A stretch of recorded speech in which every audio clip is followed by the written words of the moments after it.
how to add clickable link in YouTube video description. Hey everyone, welcome back to the channel. If you're new here, don't forget to hit the subscribe button and turn on the notification bell to not miss any updates.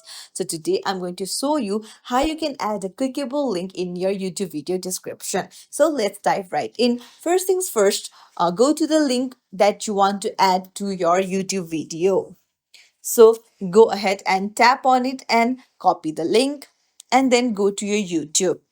Now go to your profile icon on the bottom right and choose the video. So you can put the link in a new video or you can just edit to your old video. So I'm going to edit an old video of mine. I'll tap on the three dots and there I'll tap on edit. There I'll tap on add description.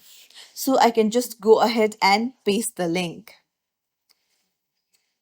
And once I paste the link, I can just tap on verify and then YouTube will verify it. So for this, you'll have to take a 6-second video of yourself or take a photo of your ID. And after that, YouTube will add your link to the video description. If you found this tutorial helpful, don't forget to like and subscribe to our channel for more tips and tricks. Thank you for watching.